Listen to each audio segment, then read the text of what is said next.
Hi guys, my name is Bree James and I'm the founder of Breaking Chains, the Whitney Project.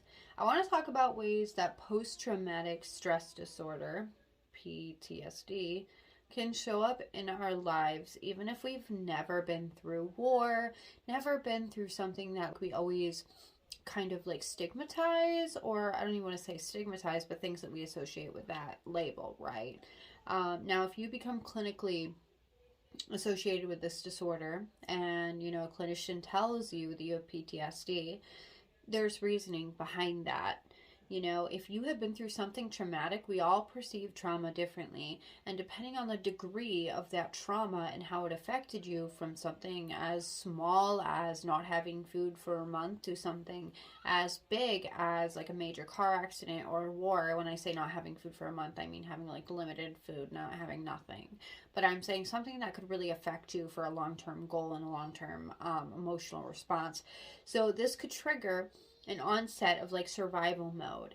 And this is something that I was actually directed to with my counselor when she said to me, "Hey, by the way, you have this hypervigilance and you are very untrusting of people, but the reason why you've survived through the things you have is because of that hypervigilance." Now, that hypervigilance has been horrible at times. I mean, like, it can dictate my life at times to the point of where, like, my anxiety is super high. I'm on guard. I'm a little paranoid. I'm, like, scared of the unknown. And because of that, I start gearing myself up to deal with the unknown. And that is where it becomes an issue, is when that hypervigilance kind of bleeds over into your day-to-day life, when you are safe and you are in control. And we're not always in control, but when your life is manageable. So if you have PTSD, you have to understand that some of these symptoms aren't anything else. Like, they may be, but a lot of it can come from what you've been through. And if you're just seeing these things and you're wondering why you're going through them, it can be because somebody passed away. It could be because you grew up in a situation that maybe wasn't extremely healthy. And no, you didn't go to war, but you definitely lived a war in your own mind. And because of how traumatic that was on you, it changed how you perceive the world. And if the world is an unsafe place, like it is to me, you tend to be on guard and ready to kind of like cut people out or kind of see if they're trying to hurt you or take advantage of you in any way. And the first thing you want to do is kind of keep yourself and your family preserved and protected. So it's understandable. And because of this, sometimes we self sabotage relationships, friendships, things of that nature. And we can also feel when things are kind of off, and it doesn't always mean we're right about what is off in the situation. So we feel like one thing's wrong and we create a million reasons why something's wrong, and we automatically decide it's just not going to work and it's scary and I need to stay away from that. But in essence, we have to be able to take the emotion out of the situation and think logically and not just in survival mode. And the first step to really getting that healing and getting that feeling of safety is to like kind of sit down and make your environment safe, right? You need to tailor your environment to a stress-free level as high as it can be. So if you have a chaotic life, you need to curve that chaos. You need to keep your house clean.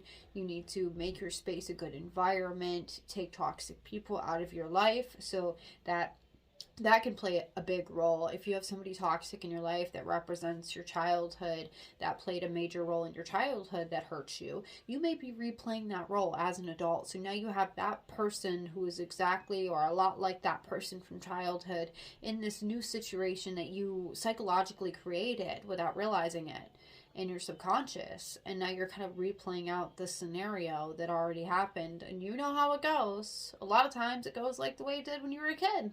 So it doesn't mean it couldn't be different, but we have to understand healthy and non-healthy boundaries, what's safe, what's not safe, and we may not feel safe because of the environment we created based off our childhoods. And if you don't see that, if you don't notice it, if you are scared of it, if you are in your own fantasy land playing this game with yourself, then unfortunately it will be really hard to come to terms with reality. And a lot of this all goes back to PTSD. So if you are looking for a diagnosis, you need to find a clinician, speak with them. If you have high anxiety, extreme depression, there's PTSD that lasts over 6 months. that is when you get into like some sort of like complicated PTSD. I'm not sure if that's the right term. Now, I'm not a therapist, I'm not a clinician, I am just an LPN that's experienced these things. So, don't come at me if I labeled that incorrectly, but I know that there are a lot of symptoms that can also be physiological that can go into PTSD as well, and your body starts to exemplify these things, and you start feeling physical issues that you don't know what's wrong, and you don't know why you're feeling tingly, or why your anxiety is so bad you're shaking. Like, you don't understand. A lot of these times these are panic attacks, flashbacks, nightmares, and there are ways to help it and ways to calm it down. So if you're somebody that is struggling with that, and people tend to look at you like, you're always waiting for the worst, you're always preparing for the worst, it can be really hard on other people too. Because when you're constantly worried that you're going to pass away, or that you're sick, or that something's going to happen to your kids, or like you're scared of something touching the floor, like little things like that, right, where you're neurotic, that can be really hard on other people, because they just want to live their lives, and you're out here like having a whole anxiety attack over nothing, right? And it's not nothing. It's actually core rooted in something big and traumatizing that occurred to you. So like for me, I was trafficked. I, had an abusive person in the home. I had a lot of split emotional issues. I thought emotions were messy. So like, I didn't really do well with showing them. I still don't. I don't do good with displaying them. I might talk about them, but it doesn't mean that like you can see it on me. You know what I mean? If you ever hear me talk, you don't see me cry much. You don't see me do a lot of that, because I'm like emotionally disconnected to what I'm saying. It feels like it never happened. I almost like disassociate with like my experiences.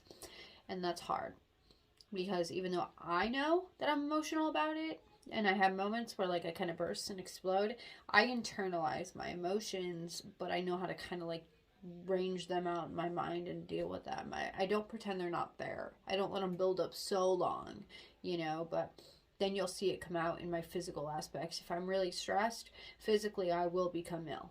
And I will wonder what's going on. I'll end up at the doctor over and over again. It's almost like having an autoimmune disease that shows up over and over again. Like my heart condition will start acting up.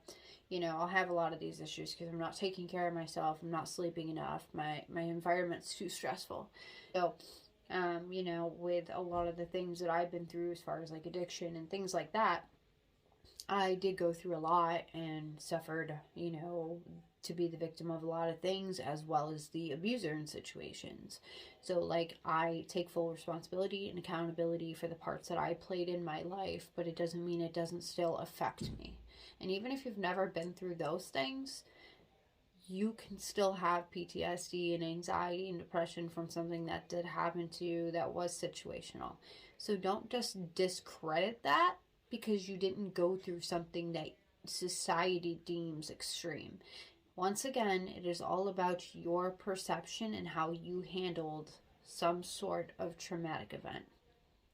Alright guys, well, that is all I want to talk about today. I tried to do my makeup. I didn't have any mascara.